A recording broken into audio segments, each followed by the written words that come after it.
Querido, o Senhor é forte refúgio. Acompanhem, lendo silenciosamente, a leitura que farei aqui nesse salmo. Ao mestre de canto, salmo de Davi.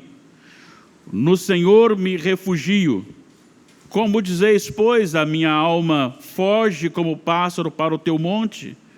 Porque eis aí os ímpios armam o arco, dispõe a sua flecha na corda, para as ocultas dispararem contra os retos de coração.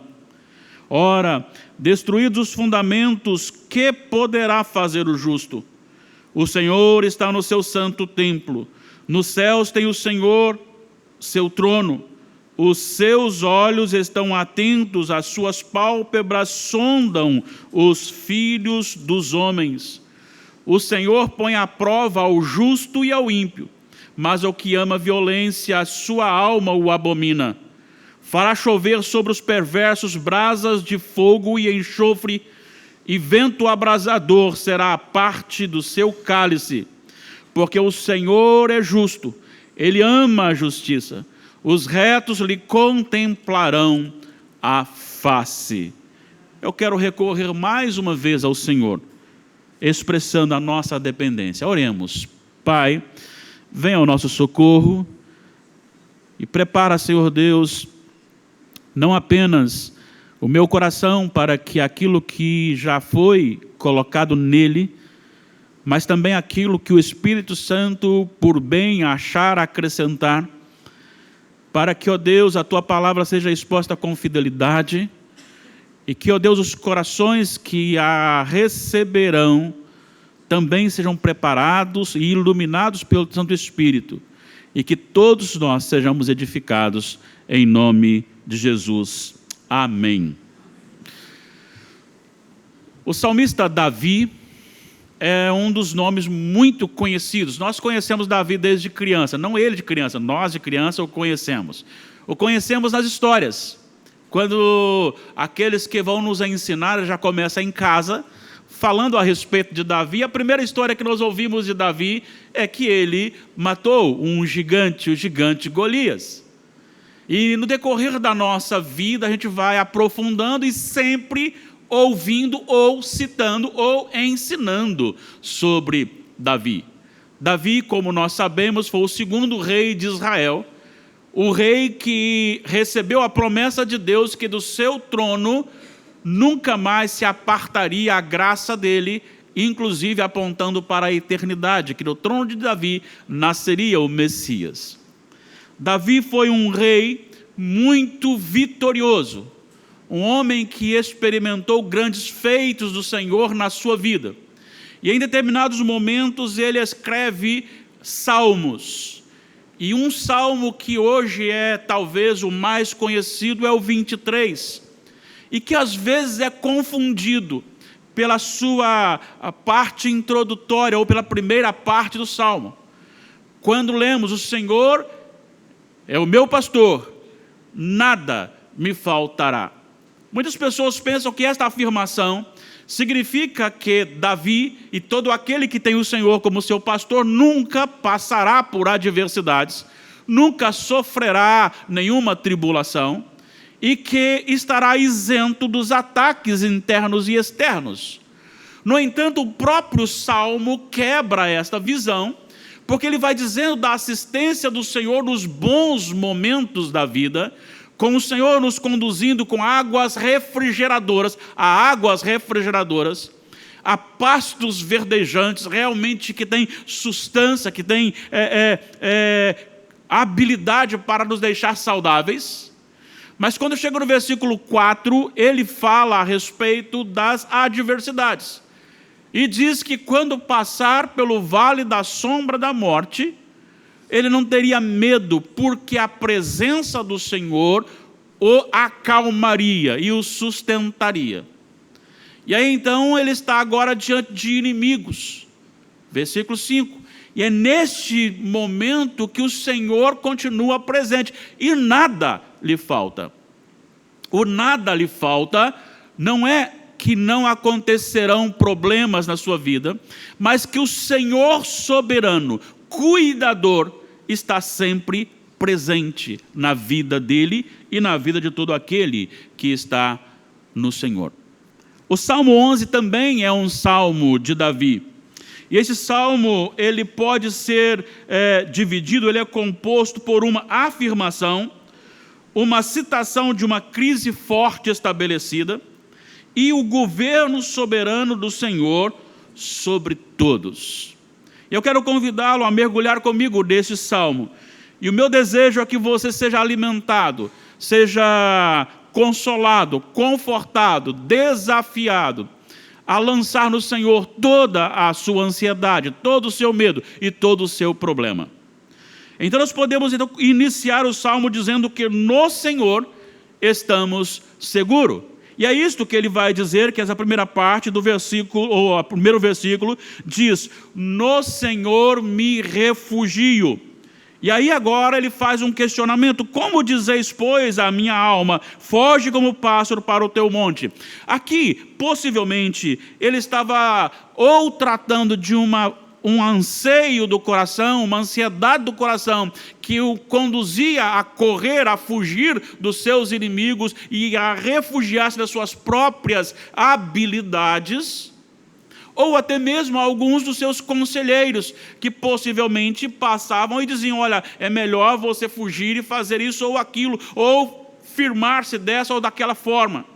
E ele diz o seguinte, que no Senhor ele se refugiaria. E essa expressão refúgio, ela é muito importante. É muito importante a gente entender isto. Certa feita, viajando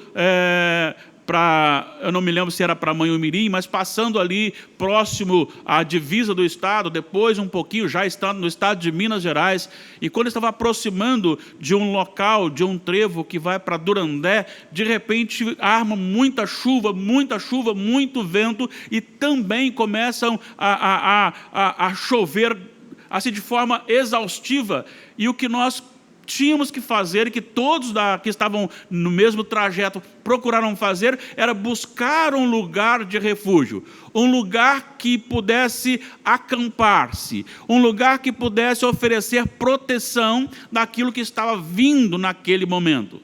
E o que ele está dizendo aqui, que o Senhor é este lugar da vida dele. O Senhor é o lugar que ele se refugia. Agora, quando nós estamos pensando em refugiar, nós estamos pensando em alguém que se esconde no refúgio, alguém que está inserido no refúgio, alguém que se acampa no refúgio, alguém que está agora entregue ao refúgio e dependente do refúgio. Isto quer dizer que o salmista Davi estava dizendo que a presença do Senhor era o melhor lugar para ele em todo o tempo da sua vida, em tempo de crise. O Senhor era o seu lugar secreto, o lugar que ele passava tempo conversando ou ouvindo o Senhor. Você já parou para pensar sobre isto? Você já parou para pensar sobre a ação de Deus na sua vida e quando você está sozinho com Ele?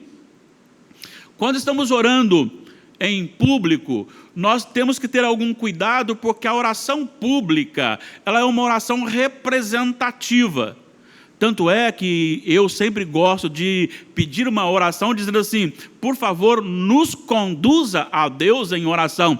Então, quando alguém está orando com a congregação e os irmãos dizem amém, significa que ele está naquele momento sendo porta-voz de todos. Ele está falando em nome de todos. Então tem algumas coisas que ele não pode falar. Inclusive, ele não deve falar porque eu, mas porque nós, porque ele está representando todas as pessoas. E essas orações públicas, elas revelam também a habilidade do orador. Quantas vezes a gente ouve: nossa, o fulano ora tão bem, usa palavras tão bonitas.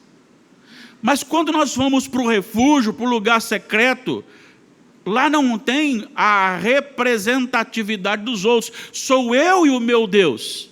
Estamos sozinhos. E ali agora eu abro o meu coração do meu jeito. Aquilo que eu não podia falar em público, lá eu falo. Eu falo das minhas dificuldades, eu falo dos meus pecados, eu falo da minha alegria, eu falo da minha tristeza, eu falo dos meus desânimos, eu falo de tudo aquilo que está no meu coração, mas sempre lançando no Senhor, das adversidades, lançando no Senhor, porque Ele é o refúgio verdadeiro. E Davi deixa claro aqui no Salmo, dizendo que o Senhor é o meu refúgio. E ele diz, não adianta vocês falarem, ou a própria alma, quem sabe, o próprio coração, instigá-lo a tomar decisões fora do Senhor, porque ele diz, eu não vou deixar o Senhor, não devo fugir para outro lugar que não seja a presença do Senhor. Mas Deus é onipresente. Sim, mas é necessário que eu tome a iniciativa de dizer, Senhor, eu quero estar na tua presença. Então ele começa com essa afirmação de que ele não usaria das suas habilidades fora do Senhor, porque o Senhor é o seu refúgio. Esta é a sua afirmação de fé. E é isso que ele nos ensina hoje também, a buscar o Senhor, estar no Senhor e ter o Senhor como nosso refúgio verdadeiro. Nos versículos 2 e 3, nós encontramos a descrição da crise e o perigo que a igreja do Senhor se encontra, ou no perigo que ela se encontra, porque uma forte crise estabelecida contra o povo de Deus. E aí, você pode observar o que o Senhor Jesus disse. Ele disse em Mateus capítulo 10, eu vos envio como ovelhas para o meio de lobos. Esse texto me fez agora lembrar deste versículo. E aqui o salmista Davi diz assim, versículos 2 e 3, porque eis aí os ímpios, armam o arco, dispõem a sua flecha na corda, para as ocultas dispararem contra os retos de coração. Ora, destruídos os fundamentos, que poderá fazer o justo? A razão dele dizer, eu não fugirei para os montes como um pássaro, eu irei para o Senhor, porque os ímpios, eles armam laços para pegar passarinhos. Os passarinheiros capturam pássaros com os laços e eles armam a cilada. Como que é isto? Eu sei disso, eu já fiz isto. Você pega um arco, você amarra uma corda fininha, né? Uma corda de anzol, por exemplo, de nylon, na ponta, e você então coloca a arma, puxa, ela fica invertida, envergada, e ali você coloca o laço e você coloca a comida. E quando o passarinho pisar ali, desarma e ele é preso pelos pés. Confissão de um adolescente. Quase apanhei por isso. E parei de fazer, mas que eu já fiz. É dessa forma que ele está dizendo. Os ímpios fazem isso. Eles armam ciladas para os cristãos. Eles armam ciladas para o justo. Eles armam ciladas para o povo de Deus. E olha só o que ele está dizendo aqui. Ele está dizendo que armam o arco, ou seja, o laço para colocar o justo em problemas da vida, e diz ainda, eles estão não só armando os laços, mas eles também já estão com a flecha na corda, preparada para ser atirada, e eles fazem isso nas escuras, ou às escuras, em oculto, e eles disparam contra os retos de coração. O problema não é uma questão pessoal no sentido de um prejuízo levado, mas é por causa do reto de coração, porque aquele que teme ao Senhor, então há uma revolta, e eles estão dispostos, preparados para atacarem os servos do Senhor. É por isso que ele diz, eu não vou, porque como um passarinho para as montanhas, vou ficar no Senhor, porque eles estão com laços que podem me pegar, e estão com flechas que podem me atravessar o coração. Mas há algo aqui muito sério no final do versículo, ou melhor, no versículo 3, quando diz, ora, destruídos os fundamentos, Que poderá fazer o justo? Aqui está uma afirmação que nós temos presenciado principalmente hoje de uma forma muito intensa. Quando eu falo hoje, não é hoje, é hoje nos dias. É que a raça humana, e principalmente os brasileiros, estão distorcendo todos os princípios básicos da lei estabelecidos e tirados da palavra de Deus. E o julgamento já não tem mais equidade. Julga-se um dessa forma e o outro de outra forma. Para que usa isso, para que não usa isso, ou para que não usa e para que usa. Não há uma uniformidade na aplicação do julgamento. O que ele está dizendo é justamente isso. Ou seja, eu não tenho garantia nenhuma como filho de Deus, porque se eles derrubam, se eles distorcem, e aí pode ser incluídos aqui não só a justiça, mas também a moralidade. Então, quando o normal passa a ser anormal e o anormal passa a ser normal, você perde a base, a régua. Nós temos a palavra de Deus, mas hoje todos estão dizendo que a palavra de Deus já é velha. O mundo está dizendo isso e alguns pseudo-crentes estão dizendo isso, que tem que reescrever a Bíblia. E aí ela deixa de ser a regra para medir a conduta. Graças a Deus que nós temos esse fundamento, mas diante dos ímpios, nós podemos ser condenados. É por isso que cristãos são levados para serem mortos, porque a lei não se aplica a este princípio básico, porque distorceram a justiça, distorceram os fundamentos básicos. E aí ele vai dizer, se esse fundamento é distorcido, o que poderá fazer o justo? Ele vai ser levado. Ele não tem como se defender, porque aquilo que ele tinha antes para a sua defesa foi-lhe tirado, que é o fundamento do direito. Não é bem assim o que nós temos enfrentado? Não é bem assim o que vemos quando atacam pessoas que amam a Jesus? Não é isso que temos ouvido nos noticiários? Não é isso que temos observado em que alguns governos estabelecem que até mesmo a igreja tem que ser de acordo com o que ele deseja? Não é isso que temos visto, por exemplo, que para reunir-se e adorar a Jesus do jeito da Bíblia, você precisa fazer isso escondido, porque senão você pode ir preso, levado para o local de trabalho forçado? Qual o fundamento para a justiça? Por que essas pessoas são levadas? Só porque querem servir a Jesus. Nada mais que isto. Eles não desonram os seus líderes governantes. Eles pagam os seus impostos. Eles estão a serviço da sociedade, da nação. Mas por causa de Jesus são levados.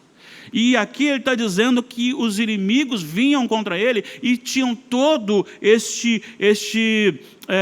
essa possibilidade de manusear e tratar e distorcer como quisessem para o julgamento. Então, o justo fica sem habilidade legal para a sua defesa. Então, por isso, o meu refúgio é o Senhor. Esta é a crise que Davi estava enfrentando dentro do seu reinado, não apenas com ataques externos, mas também com ataques internos. Esta é a crise que ele enfrentava, mas ele continuava dizendo, no Senhor me refugio, no Senhor me refugio. A terceira parte, enquanto nós temos uma afirmação e agora a descrição da crise, uma forte crise estabelecida, nós temos agora o Senhor governa soberanamente, ou seja, uma declaração de fé e embasamento para que ele tivesse essa fé. Aí vai dos versículos 4 ao 7. Veja bem, versículo 4, o Senhor está no seu santo templo, nos céus tem o Senhor seu trono, os seus olhos estão atentos, as suas pálpebras sondam os filhos dos homens. Isso é muito doce aos nossos ouvidos. Nós ouvimos que ele está refugiado no Senhor, e o fundamento é, há uma crise que pode me derrubar, mas há um Senhor que governa todas as coisas. E é aqui que entra algo muito especial. E esta frase, o Senhor está no seu santo templo, eu particularmente entendo dentro de uma visão não do templo de Jerusalém simplesmente, mas também num símbolo, porque o templo simbolizava a presença de Deus, é dizer o seguinte: em meio a todas as crises, o Senhor está presente entre nós.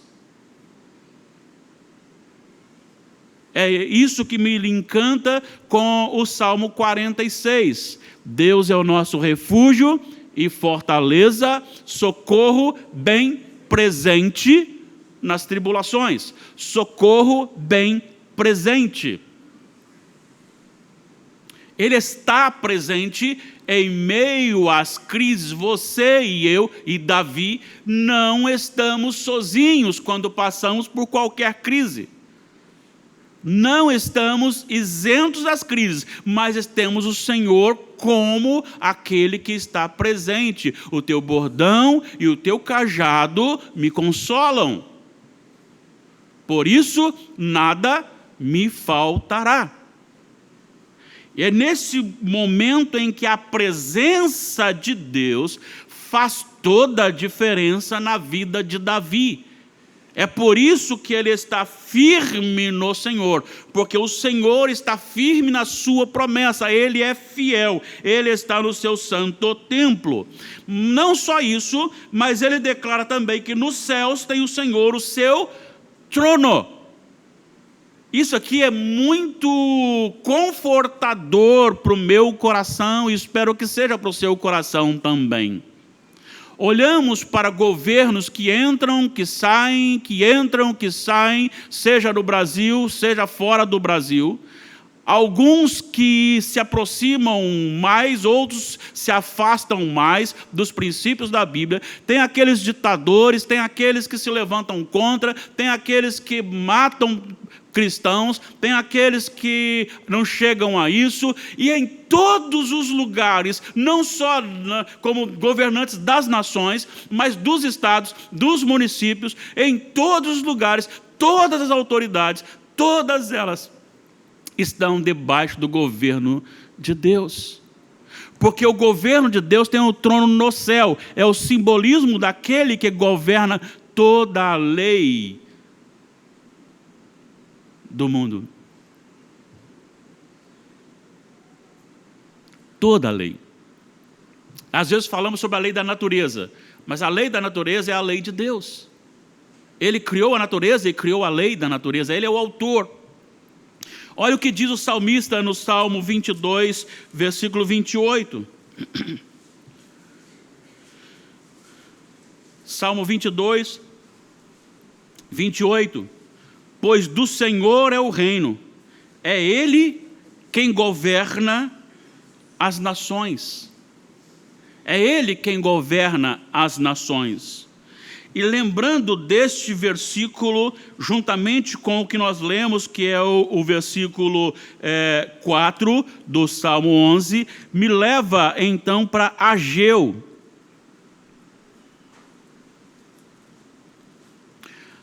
Em Ageu, capítulo 2, versículos 20 em diante, olha o que nós lemos aqui, Ageu 2, 20, a partir do 20. Veio a palavra do Senhor segunda vez a Ageu, ao 24º dia do mês, dizendo: fala a Zorobabel, governador de Judá, farei abalar o céu e a terra, derribarei o trono dos reinos e destruirei a força dos reinos das nações. Destruirei o carro e os que andam nele, os cavalos e os seus cavaleiros cairão, um pela espada do outro. Mas sobre o povo de Deus, naquele dia, diz o Senhor dos Exércitos, tomar-te-ei, Zorobabel, filho de Salatiel, servo meu, diz o Senhor, e te farei como um anel de selar, porque te escolhi, diz o Senhor dos Exércitos. Não há rei, não há governo, não há autoridade, não há ímpio que tenha poder sobre a vida do povo de Deus, quando o Senhor não quer que ele toque.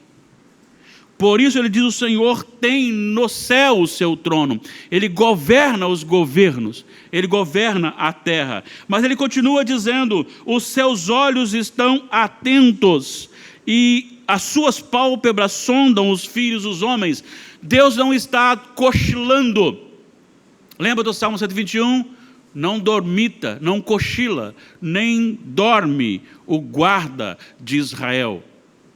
O Senhor está vendo o que está acontecendo no Brasil, o Senhor está vendo o que está acontecendo nas demais nações, viu o que aconteceu até agora e sabe o que acontecerá. Ele está vendo todas as coisas, tanto dos justos como dos ímpios. Ele diz: as pálpebras sondam os filhos dos homens. Ou seja, quem são os filhos dos homens? Todos.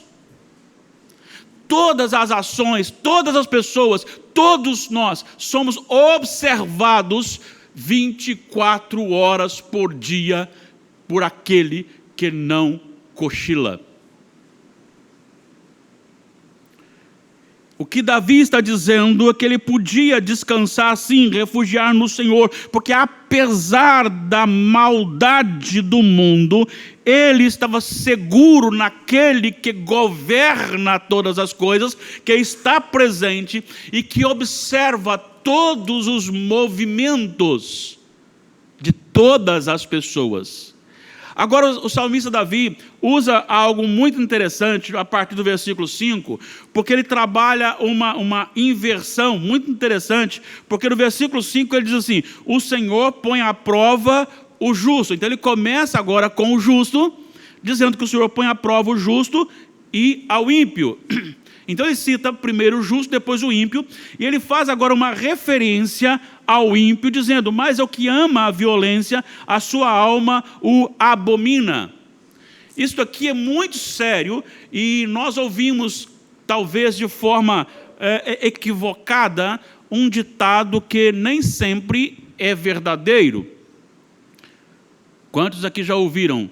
Deus odeia o pecado, mas ama o pecador. Eu creio que todos nós já ouvimos esta frase. Mas aqui, esta frase pode até ser verdade para os pecadores redimidos.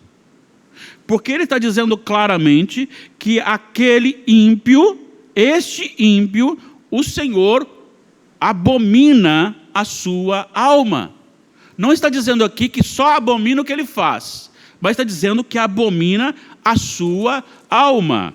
No Salmo 5, versículo 5, nós temos: os arrogantes não permanecerão à tua vista.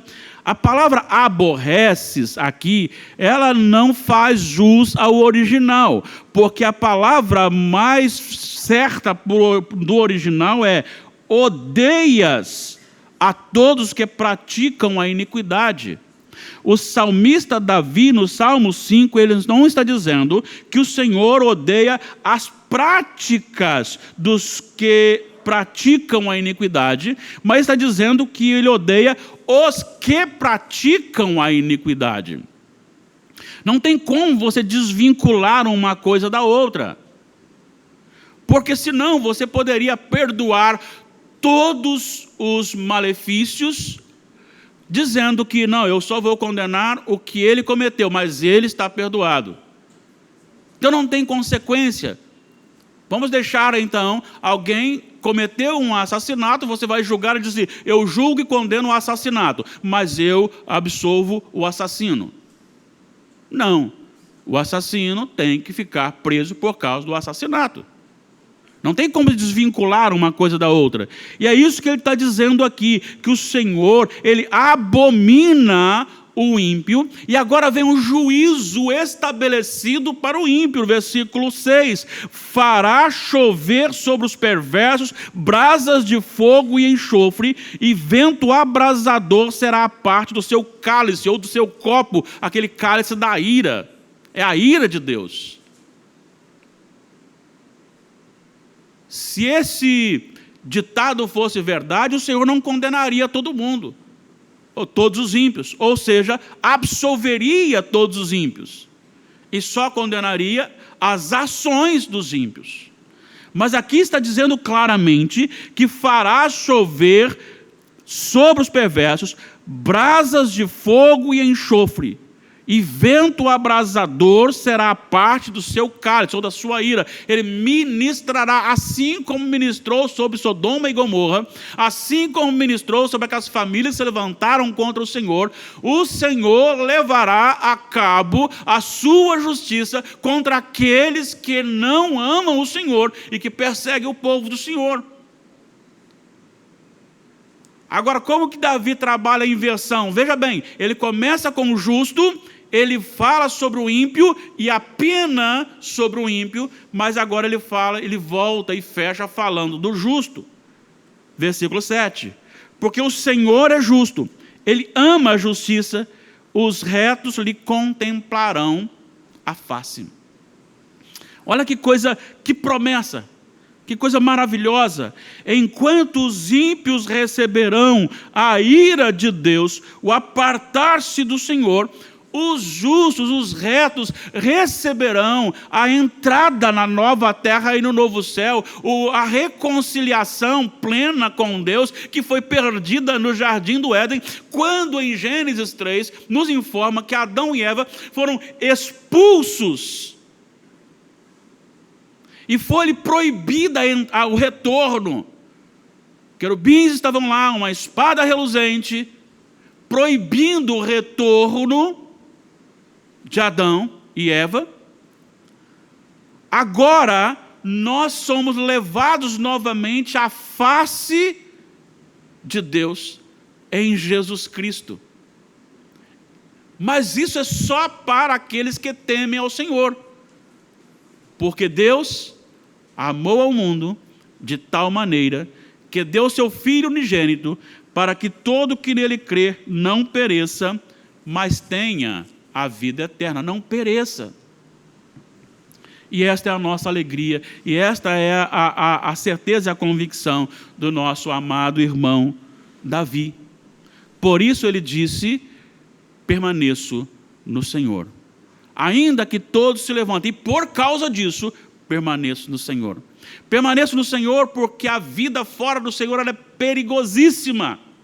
Colocar um pé fora do Senhor, tentar alçar um voo para as montanhas distantes do Senhor, é perigosíssimo. Você experimentará o laço de Satanás nos seus agentes, quando você será chamado e convidado para participar de coisas que ferem ao Senhor. E quando você menos perceber, você caiu no laço do passarinheiro. E aí a flecha de Satanás é atirada contra você, porque você cedeu. Por isso Davi diz: permaneço no Senhor. Permaneço no Senhor. Permaneço no Senhor porque Ele está presente em meio às adversidades. Permaneço no Senhor porque Ele está no céu e do céu governa até mesmo o inferno. Ele governa os reis da terra, Ele governa todos os moradores da terra. Ele governa no céu, Ele governa na terra, Ele governa no mar, Ele governa nas águas debaixo da terra, Ele governa tudo soberanamente. E Ele está atento a tudo e a todos em todo o tempo. Eu quero deixar agora algumas aplicações. Em meio às maiores crises, o Senhor é o nosso único e seguro refúgio. Você precisa crer nisso. Esta palavra de Davi deve ser a nossa palavra: eu permaneço no Senhor. Possivelmente, aplicando isto, muitas vezes você é chamado para seguir as ideologias deste mundo. Talvez por alguém que lhe convide, pelo um sistema que lhe induz, ou pelo seu próprio coração, querendo seguir o sistema deste mundo. Talvez não dá mais para viver os padrões da palavra de Deus, e aí você quer sair da presença do Senhor, mas a palavra do Senhor para o seu coração e para o meu hoje é: permaneça no Senhor como seu refúgio. Tenha o Senhor como seu refúgio. Aconteça o que acontecer, não abra mão de estar sempre refugiado no Senhor. Sair da presença do Senhor é nos expor como pássaros indefesos ao laço do passarinheiro. Um crente que se afasta de Deus é pior na sua habilidade de defesa do que o ímpio. E ele se torna presa fácil. Presa fácil. Pense nisso. Os inimigos do povo de Deus estão sempre preparados para atacarem os crentes. Estão bem preparados, armados e dispostos, porque eles odeiam o Senhor. Eles odeiam o Senhor. Não pense que o mundo é seu amigo, porque ele não é seu amigo. Ele oferece alguns prazeres e joga lá no laço alguns prazeres possíveis e existentes até. Porque quando o passarinho vai lá, realmente o que está lá é algo que o atrai, é bom, é a comida dele. Mas depois que ele pisou, ele é preso pelo laço e aí fica difícil. No mundo em que as pessoas estão dizendo que isso não tem nada a ver, que a Bíblia se tornou retrógrada, no mundo em que hoje tudo se tornou muito comum, em que não há mais diferença da vida do crente e da vida do ímpio em muitos momentos. Quando eu falo de vestimenta, eu falo daquelas vestimentas sensuais para homem e para mulher. Se vestem tão sensuais quanto aqueles que estão no mundo. Praticam as mesmas coisas daqueles que estão no mundo. Valorizam as mesmas coisas e priorizam as mesmas coisas daqueles que estão no mundo. A Bíblia deixou de ser a única regra de fé e prática para muitos que se dizem cristãos, que se dizem evangélicos. Em que agora você vai e simplesmente pratica aquele pecado e diz: não, mas isso não tem nada a ver. Isso era no tempo dos apóstolos. Derrubando para nós, então, esse fundamento único de regra de fé e prática, em que nos fundamentaremos? Não há mais a que fundamentar. Mas nós sabemos que esta palavra, ela não pode ser mudada, ela não pode ser alterada, ela não pode ser nem um i, nem um tio, nem tirado, nem colocado, nem acrescido. É por isso que nós precisamos estar fundamentados nesta palavra. Em meio às maiores adversidades da sua vida, saiba que Deus governa do céu. Vê todos e todas as coisas. Não apenas vê, mas como Ele vigia, a expressão é as suas pálpebras. Ele não só vê de forma geral, mas ele vê os detalhes. Os detalhes. Isso é confortador e isso também é temeroso. Já pensou nisso? Ele vê naquele momento que eu estou com o coração doído, falando: Senhor, eu sou teu. Mas Ele vê também naquele momento que eu estou pecando, naquele momento que eu estou caminhando distante, o orgulho toma conta, o super crente toma conta. Às vezes pensamos que chegamos num estágio que nós estamos aqui e o restante aqui. Então nós somos os abençoadores, os únicos abençoadores. O orgulho é muito perigoso. O coração do homem ele é muito perigoso. E o Senhor vê tudo isso. Então ele vê a coisa boa, ele vê a coisa ruim também. Tanto do justo como do ímpio, não é só do ímpio. Se fosse só do ímpio seria mais fácil, mas é do justo também. Mas o Senhor, Ele ama o justo, e as coisas que Deus coloca na vida do justo, os ataques, Deus transforma isso em provas, em correções, e não repreensões, no sentido de condenação, de juízo. Deus aplica na sociedade pequenos, eu vou falar pequenos comparado com o juízo final, pequenos ou pontuais juízos sobre os ímpios e correções sobre os seus filhos. Porque Ele está no céu, Ele governa, Ele está presente, Ele está vendo tudo e os detalhes. Ele ama o justo, mas Ele abomina a alma do ímpio. E este ímpio será lançado no lago que arde com fogo e enxofre no último dia. Mas os filhos de Deus verão a face do Cordeiro. Amém? Amém. Se você é filho de Deus e verá a face do Cordeiro, coloque-se em pé em nome de Jesus e vamos orar.